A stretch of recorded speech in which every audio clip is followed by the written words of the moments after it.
Good morning and welcome back to Hammond's Upholstery. It's a bit miserable here today, and the tacker is in the van. Are you in the van, tacker? Can you see me? Ooh, yeah, tacker's in the van. Happy place. It's warm, dry, it's quiet, and he knows I can't go anywhere without him. So there you go. Right, what's going on in the workshop? Let's have a look around. So, lovely pair of chairs there. They're for sale if anybody wants them. Bargain price. I've made them for myself, but I just don't have the room for them. There you go. Got some cushions waiting for the customer to come in. We've got the swivel chair that's been here a little while. I will get to it. Got a new arrival, a little bedroom nursing chair in that very decorative African fabric. The set of dining chairs still waiting for them to come in. Cushions, the fabric. I'm waiting on fabric for these to make these covers. It's a little bit annoying.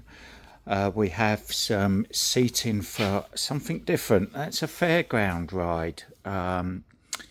The payment booth seating. I'm just waiting for the customer to confirm they're happy to go ahead with that. And then we have two Howard style chairs. If you've been watching the videos, you'll see the previous one, me upholstering this Howard chair. It's come out lovely in the customer's choice of fabric, and we're hoping to get that back this week. Right, this is what I'm on with in the meantime whilst I'm waiting for fabrics and confirmation from customers. This pretty standard lounge chair style lounge chair that you see a lot of, with the pencil pleat skirts on it. It's looking a little bit tired and in for recovering, so I need to rip it up.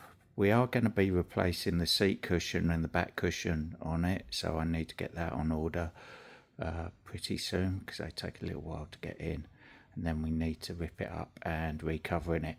We're not putting the skirts back on it. The customers requested we don't put the skirts on it, but we will put a border on the front edge of it there just to give it a little bit of something going on. And it's got a broken caster, which unfortunately I need to replace. It's just a Kenwick caster, so that's not an issue, but it scratched my leg on the way out of the customers, so I'm not best pleased with that, but you know, it happens. So we need to get on with that. So first things first with that, I'll get me tea on the go.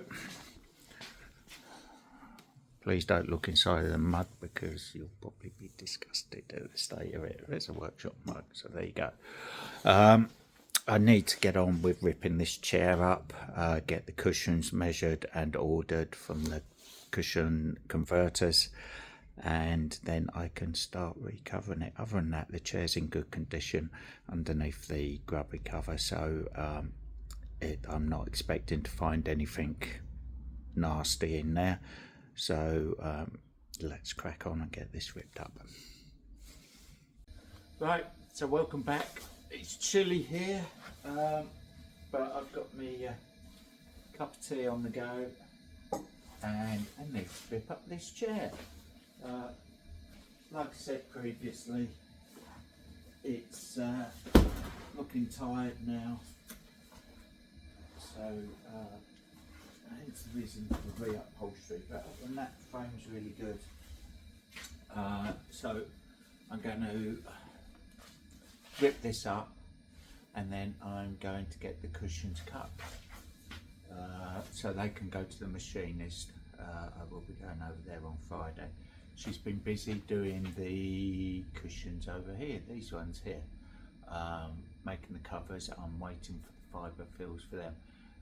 Unfortunately, when I took the back fibres out, which is what I suspected when I spoke to the customer, the fibre jacket, so you've got the cushion cover, then you've got the the fill itself, the fill is made up of fibre in a jacket. Best way I could describe it. The jacket has deteriorated, turned to paper, it's just broken away. So trying to get the old fills out and put them back into the new fills with just wads of fibre isn't really enough. I did phone the customer and explain that to them, give them the option that if they want, I can just supply them the jackets and they can swap them over if they want to do that, use the original fills. But no, sensibly they opted for replacement fills, so I'm waiting the fills for that to turn up. So the four back cushions, the seat cushions we're going to reuse. Again, I'd always recommend replacing the fills because they're 15 years old, so but the customer wants to reuse the existing fills, so that's fine. So yes, I got sidetracked on with this, so let's get a sip of my tea and get this ripped up ASAP, then I can get on with cutting the cushions. Okay, so back shortly.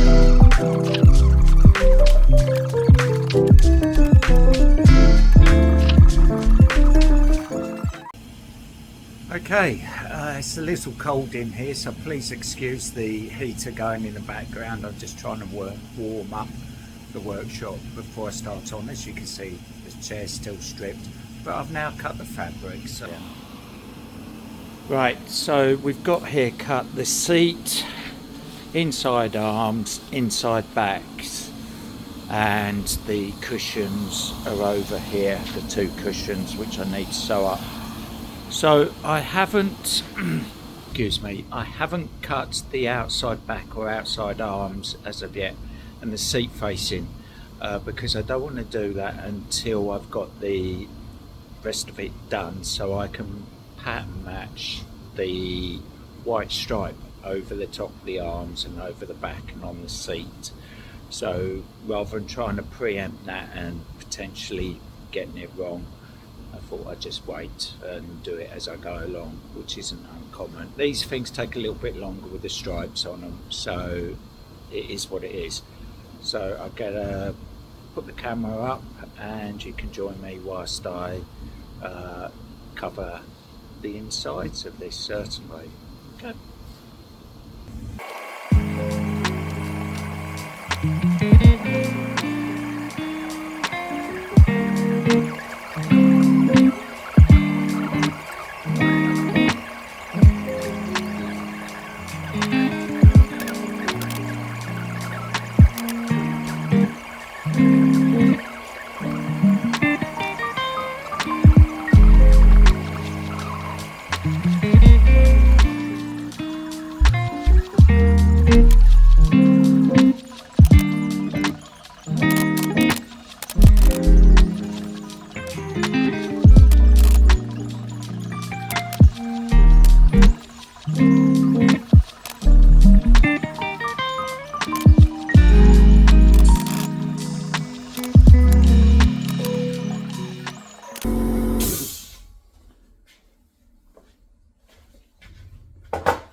Right, there's one arm on, so now we've got to put the other arm on.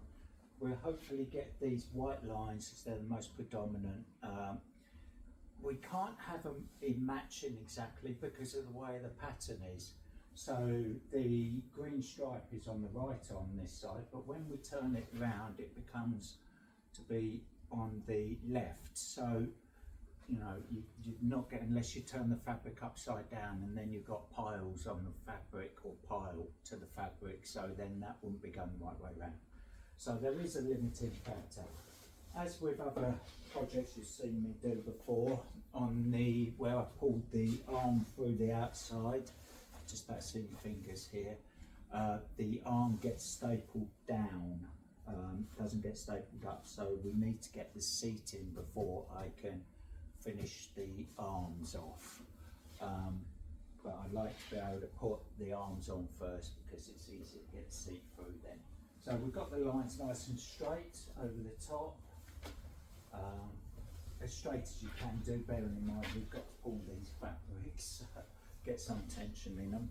So I'll get the other arm on and the inside back on, and I'll come back to you when I'm doing the seat.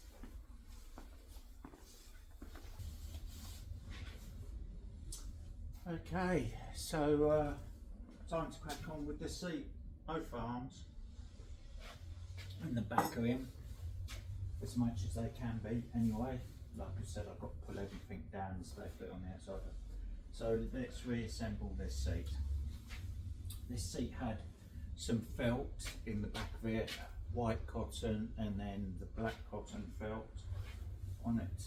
We'll pop this back in and then we'll put a layer of Lux Bond right the way over.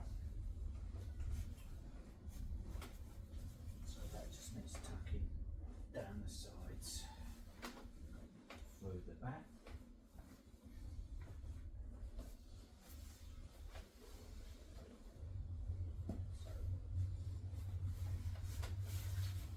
Hopefully you can see that from there. This is the 8-ounce Lux Bond. We're going to put right the way over everything.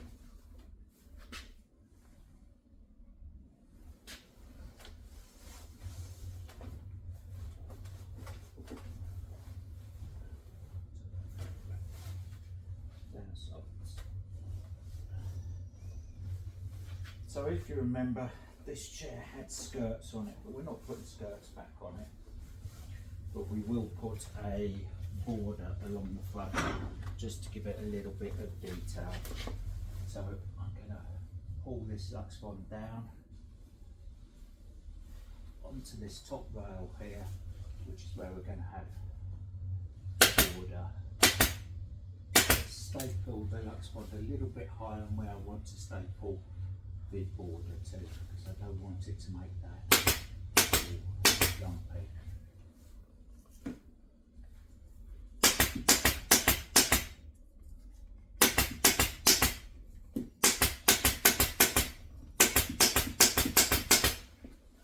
So I've cut and sewn the seat up. When I say cut and sewn it up, I've sewn the black lining cloth to the front seat. We're going to put that joint about 3 inches behind this back rail. We need to mark the front so we can get this white stripe central.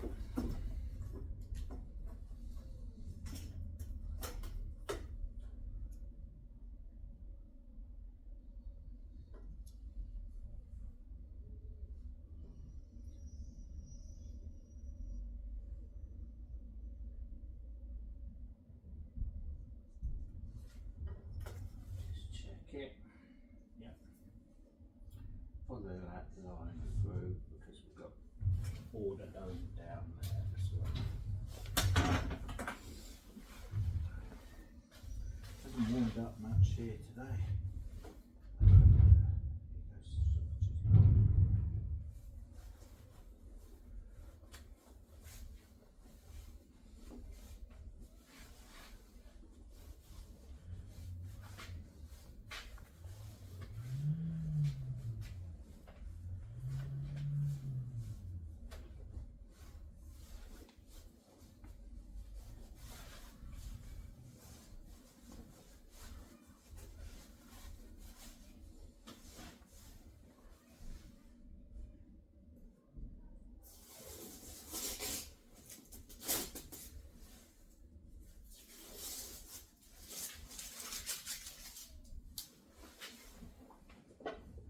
The reason why we don't use the cloth right way on the seat is a straightforward, simple one.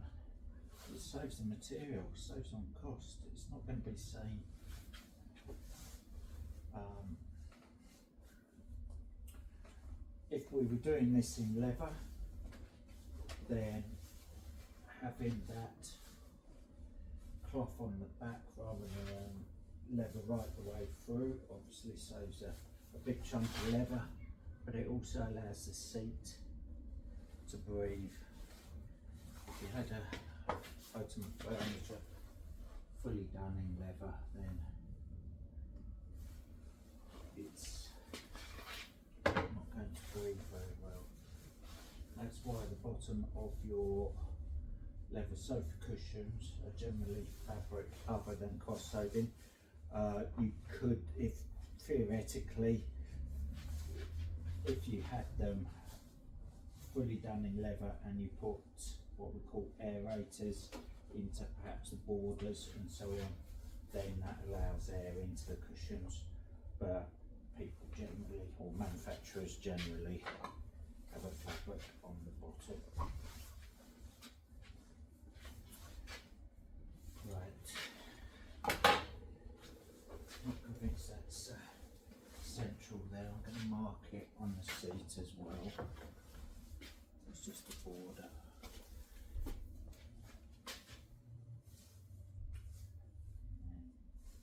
I know it's straight.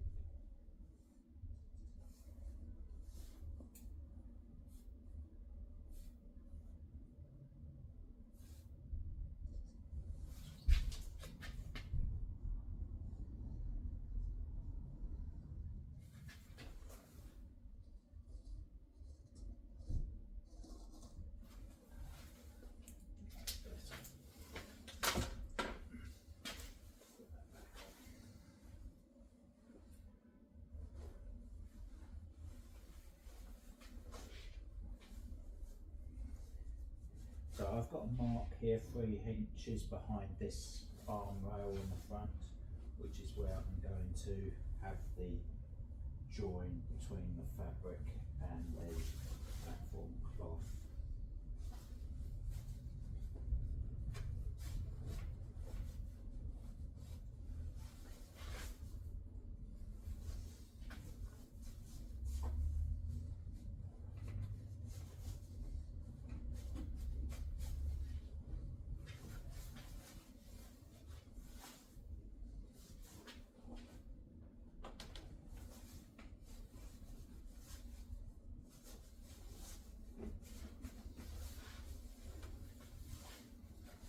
Like everything else that I do, I like to get it positioned, all in position right to start with, before I make the cuts or staple anything for. Once you cut it, it's a lot more difficult.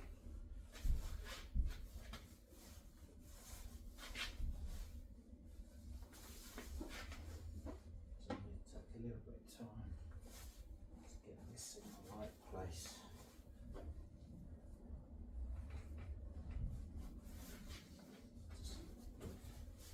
It's very awkward with a stripe in relatively loose.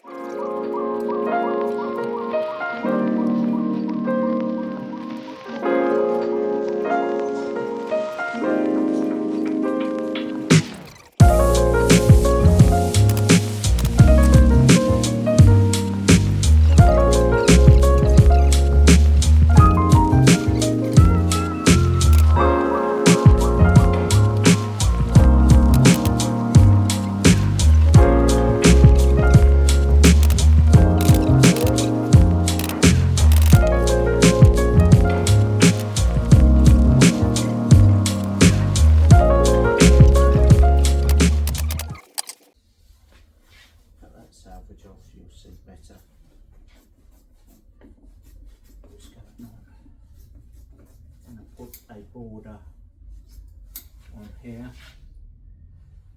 so a piped border goes through.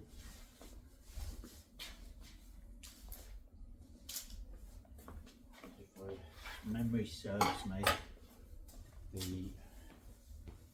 facings don't quite come down to the bottom there, so let's go facing and see.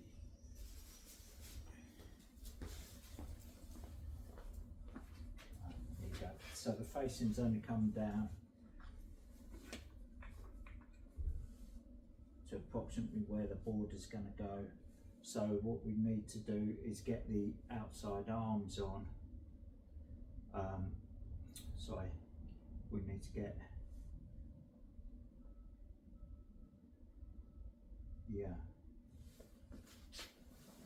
a border on that goes over the bottom of this facing. We're going to take this facing around the outside edge. Anyway, you'll see.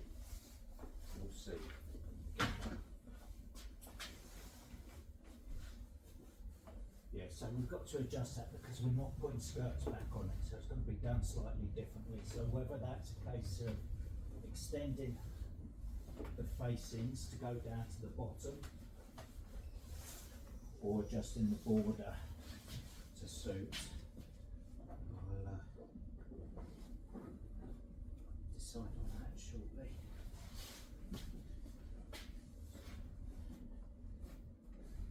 Right, so now I've got to push the seat through.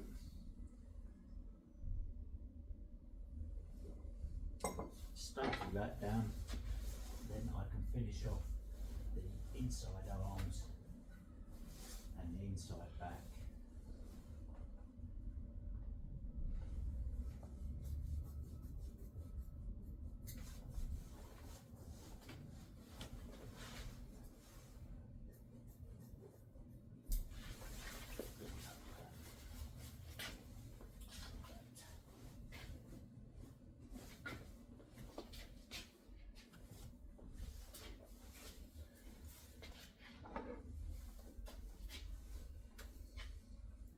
Let me try to turn this around a bit so you can at least see on one side a bit better what I'm going to be doing now.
I'll just temporarily slightly bit up, so it's out of my way.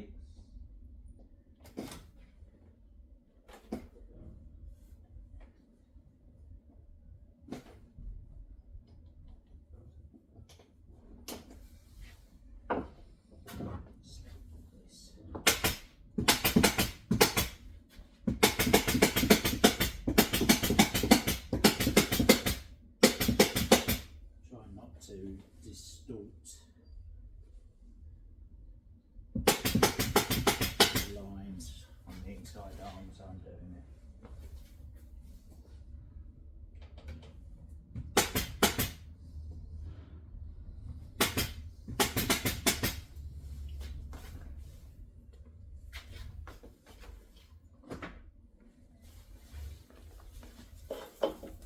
So this side, so you better see a bit better now.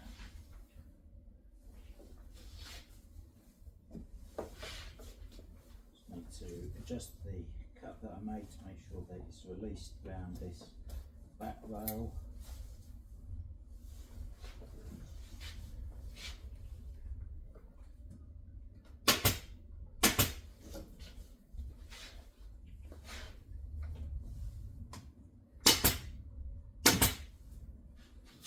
Anybody else out there annoyed with Amazon deliveries?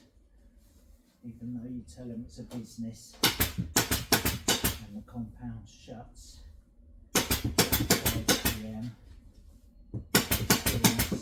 Insist on sending you notifications that your delivery will be between 4 and 8 p.m.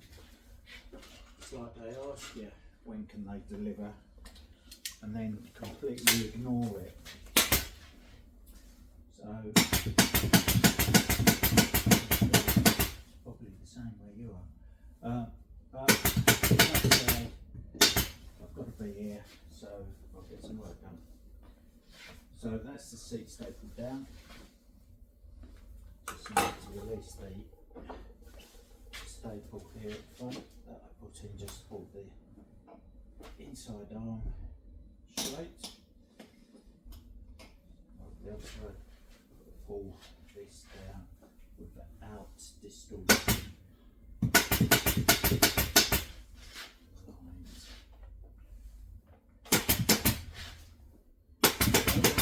Too tight. In doing that, I'm largely the seat area, and that has a knock-on effect by adjusting the cushions. And as I've used the original cushions to make these templates, I don't think to make this chair seating area any wider than what it was, because the cushion won't fit properly then. So round to the back, do the same as what I just did on the side there, just in this staple.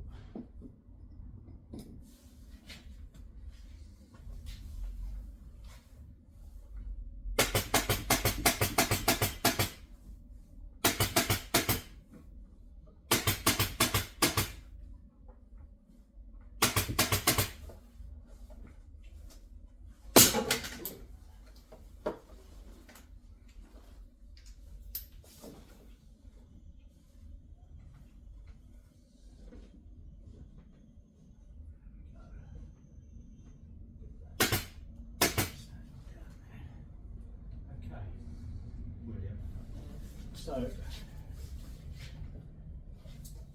let's just trim off some of this excess.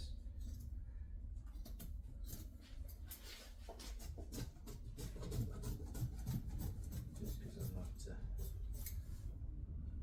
be neat.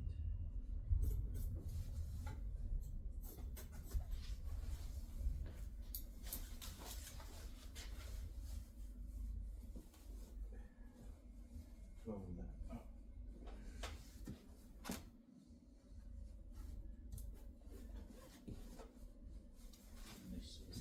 Spring canvas, and that nice and tight. So that's the seat. Next, outside arms, outside back, and decide what I'm going to do with this facing here. I think I may actually use this skirt rail and take the border right the way around the sides here, perhaps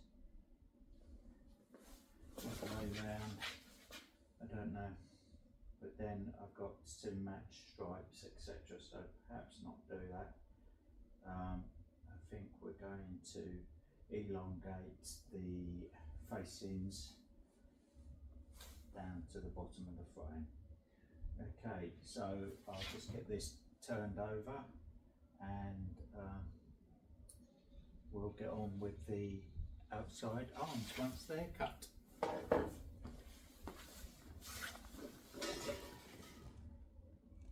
Okay, so outside arm time.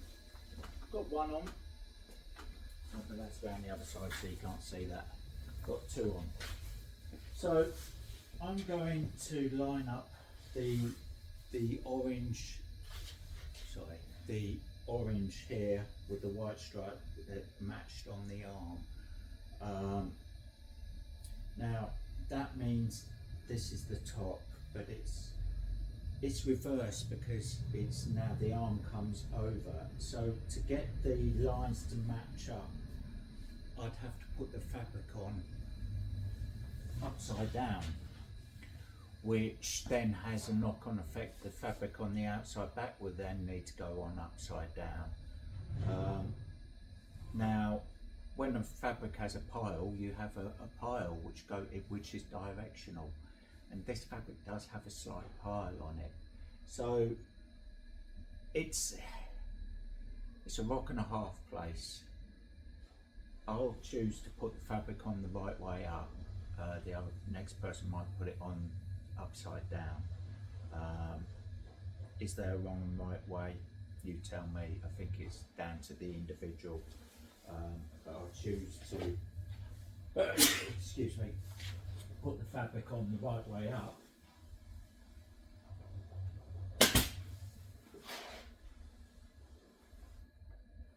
Which means that the stripe, you'll see when I lift this up what I'm going on about a bit clearer.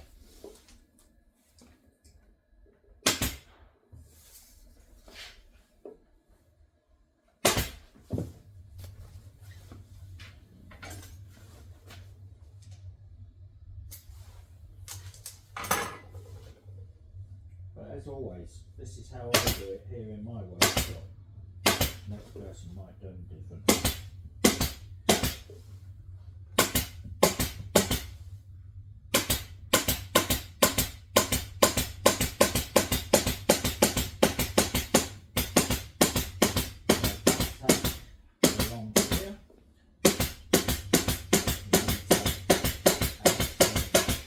New foam.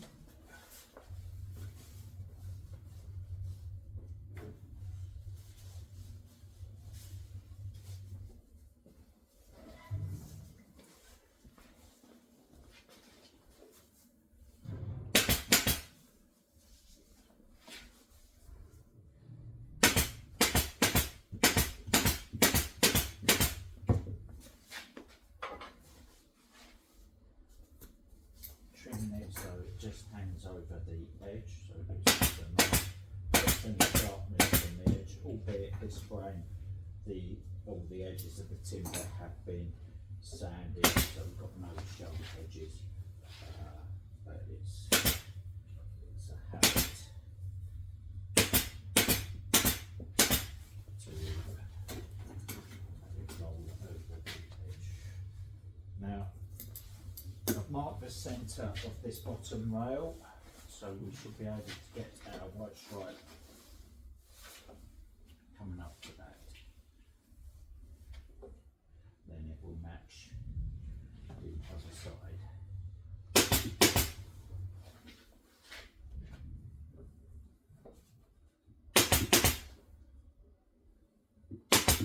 So I'm pulling this to try and not distort the horizontal stripes too much. It's quite difficult to do that with because it's such a soft wool-like fabric. Makes that a bit of a tricky proposition, but do the best that we can.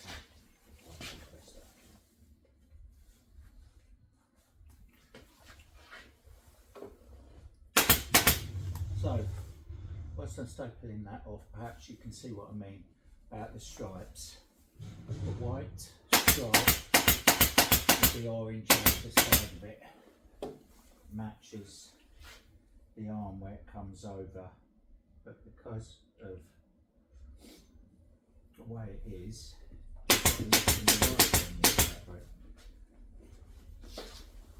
so therefore the green's over on the left here and it's on the right on the arm. Now the arm fabric's the right way up, this is the right way up. It's just how it works. So I could turn the fabric upside down theoretically, but then the fabric's upside down.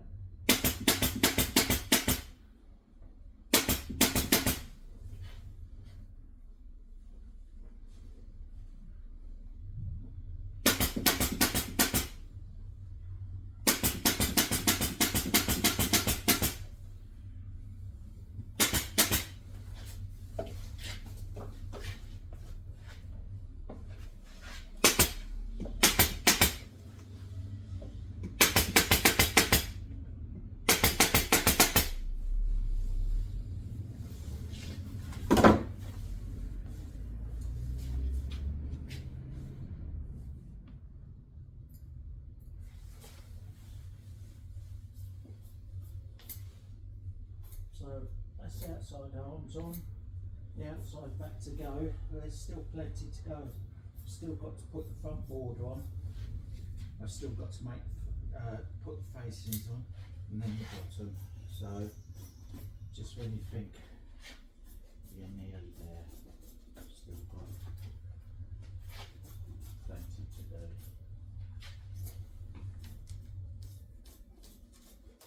So I'm going to do the next pass of the job with it on a blanket on the floor. That's just because that's how I prefer to do it. So the right height for me to work out. So and then put the outside back on. And we'll come back to you when I'm ready to do that. Okay, so that's the floor swept to make sure there's no nails attached or anything that can go through the blanket. And then blanket on the floor and the job in a position where I can work on it easier. I've only got little legs, so let's work on this. Here's the outside back, fabric cut.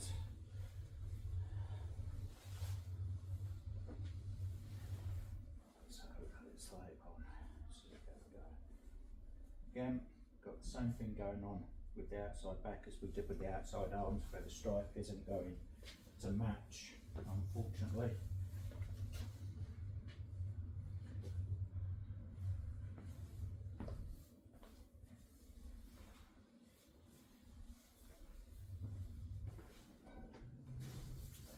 But the nature of the pattern on this particular fabric, like I said, I can't turn it up. I don't want to turn it upside down. So, let's get this on.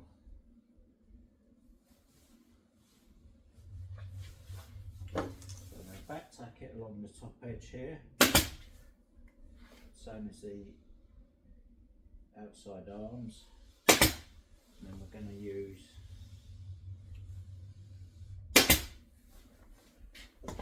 the metal claw, which you've seen me use many times before.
Done, pulled over, and I'll come back to you when we've got it the other way up and ready to go with the facings. Okay, so I've moved the camera around up from where it was because we now need to do the border and the facings. So let's show you the border going on. Okay, so the border's relatively straightforward. Bit like the outside arms, but without, well, still with back tacking, but we've got piping along this edge. Here we go. As always, I cut my piping on the bias so it lays better. Get a nicer edge, less wrinkles.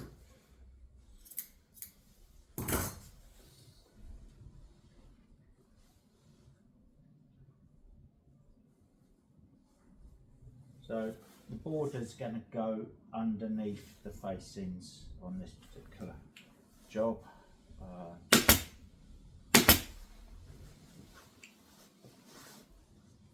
So just give it a little tug. don't want to pull it too much, otherwise it pulls the pattern out, and this pattern drifts an awful lot. It's not too bad actually, so pleased with that. Let's fold that back to check. Actually, I'll just put a few more staples in along there. Hold it, and we'll get some cardboard back tack to put it along there. I'm just going to put the 1/2 inch bone on it. That's all it needs.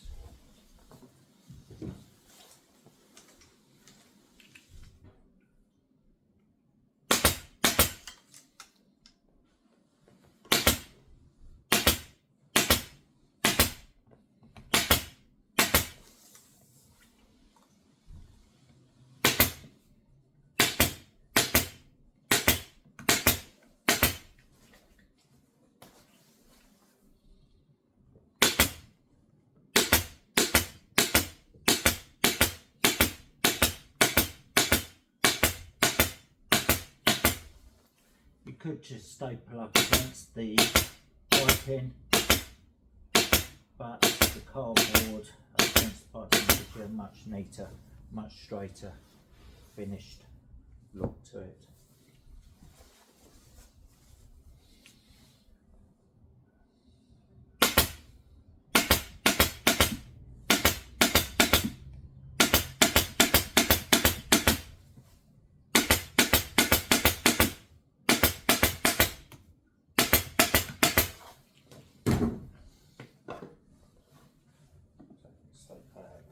Over.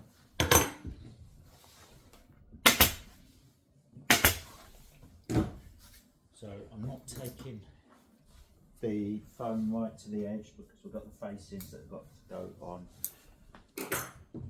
here.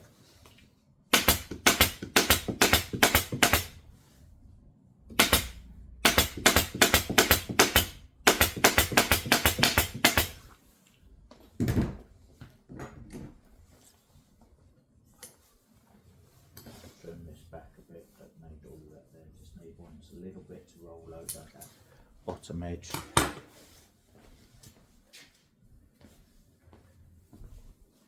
And again, we've got a mark for our centre, so we'll pull that over, a little bit of tension. Don't want to pull nuts out of it, otherwise it make all the lines wonky.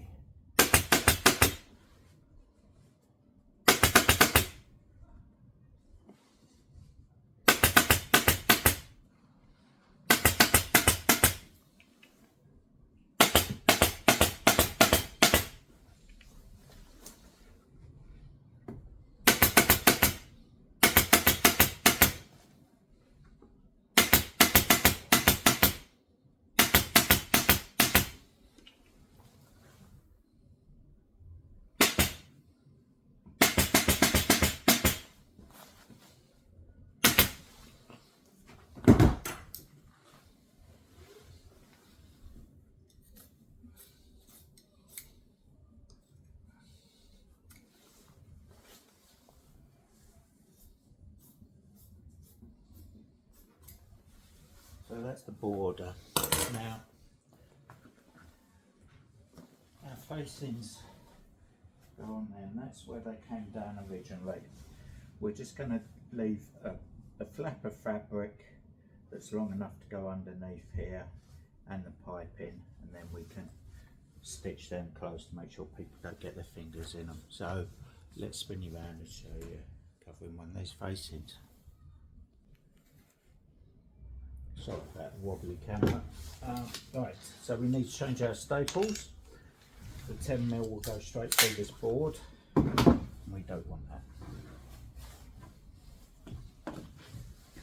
So, here's one I prepared earlier. So we need to position the fabric in the same place. So we've got it there and there.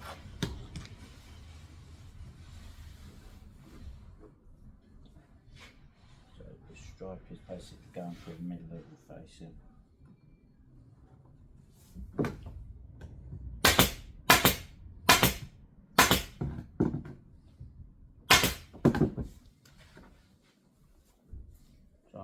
maintain the strap.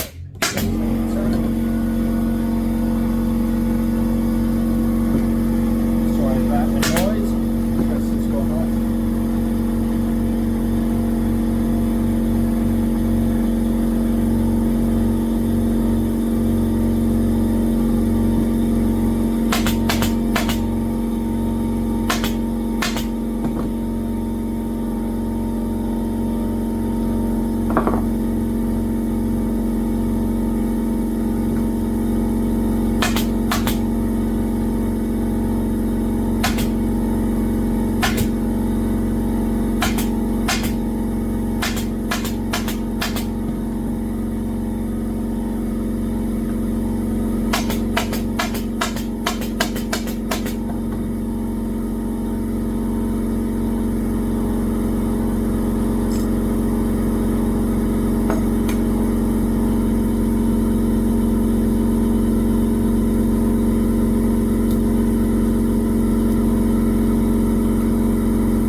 Fiddly annoyance.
So positioning the piping so the stitch line is right on the edge.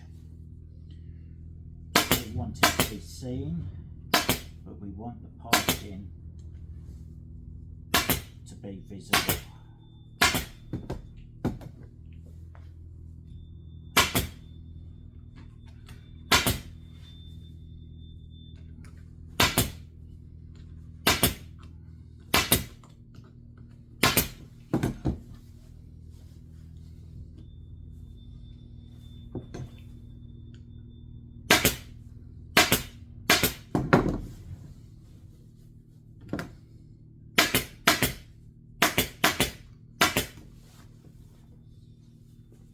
Point in having piping on there if you can't see it, so get it hanging right over the edge there.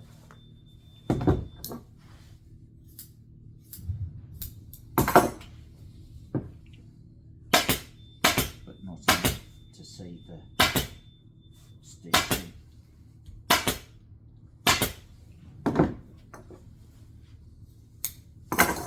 So there we have the second facing. Pair of facings, nice and matching. Let's get them on to the job. So this should be just a simple matter of lining up the panel fastenings into their original holes and pulling these down.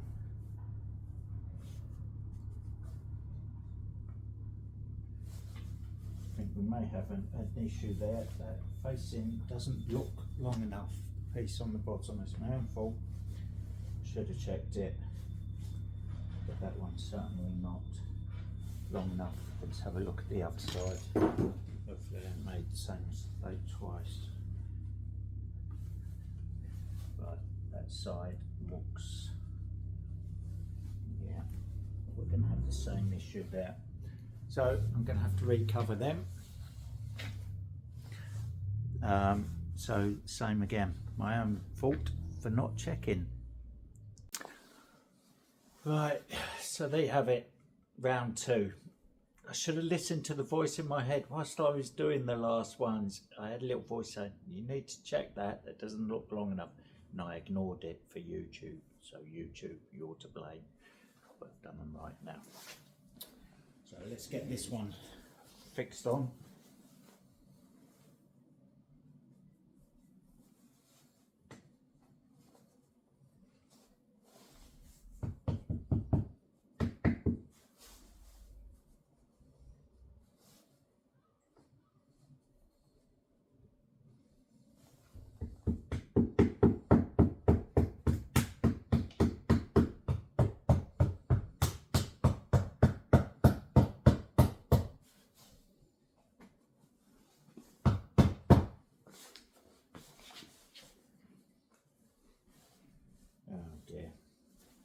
There you go, not having a lot of luck. That one's just broke.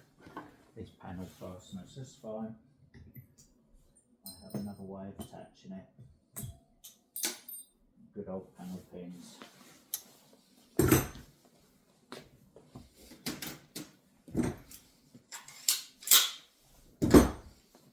Get the other ones in.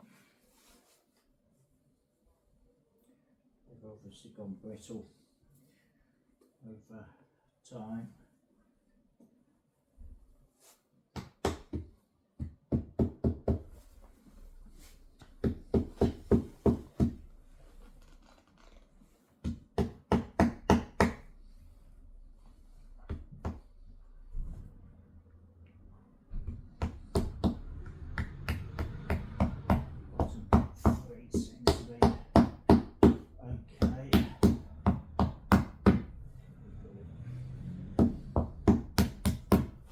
Use some panel pins at the top.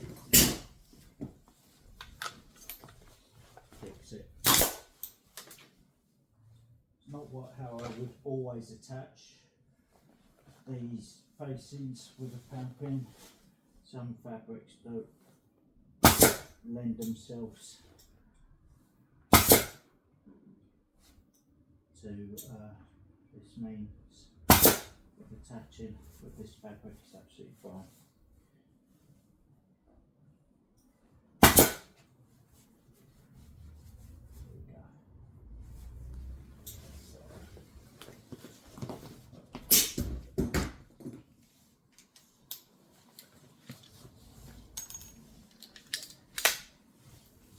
I'm just going to pull, if you can see that, just going to pull the welt down in line with that edge of the bar.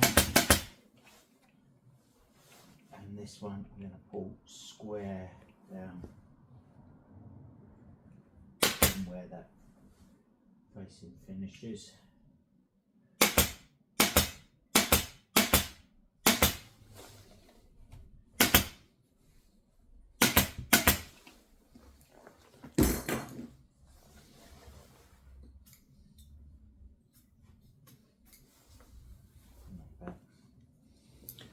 A little bit of Lux Bond in there so we get a nice even transition.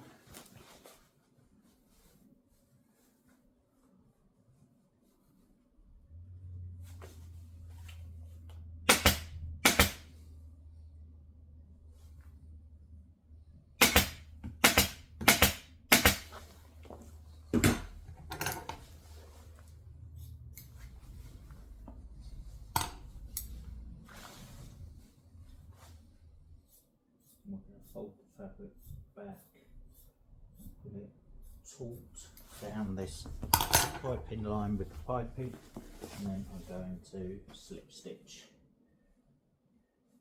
it down the piping edge.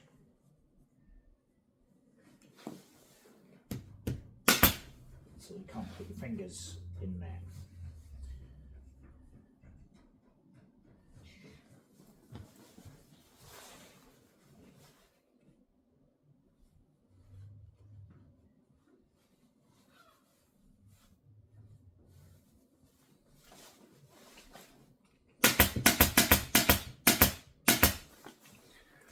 you go. But you get the idea. That's finished off. I just need to slip stitch those edges there. And that's the facings with borders on it. Yeah, might well. So,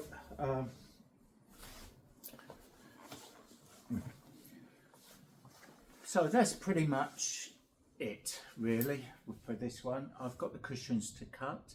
The cushion fill should be here tomorrow, so I should be able to show you the finished item. So I'll just get the bottom on this and slip stitch down these 4 edges. It's very detailed, so it's hard to show on camera.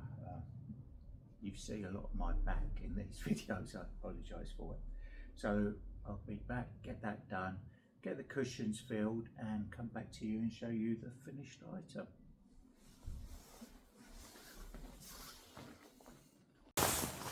So, as promised, we've got the finished chair behind us. So let's spin you around and show you what it looks like. Okay, all done. We've got the stripe matching through the centre there. It's come out nice, I think. I'm pleased with that. I'm sure the customer will be pleased with that. Got the orange with the white stripe matching on the outside arm, coming over the arm, but there you can see the difference between left and right on the patterns. So a nice fibre feel, new fibre feel in the seat. We've got a firm foam seat cushion in there. There you go. I think the customer's going to be pleased with that when I deliver it back. So now it's time to make that phone call. So there you have it. Once again, that's the end of this video. Hope you've enjoyed it. Just shows you what's going on in the workshop this week. There's been some random stuff like the bed base that's behind that chair going on, but as always, these videos aren't meant to be instructional. They're entertainment, to show you what's going on in the workshop here at Hammond's Upholstery. I hope you enjoyed them or enjoyed this one. Please like and subscribe, and we'll see you in the next one. Thanks again. Bye bye.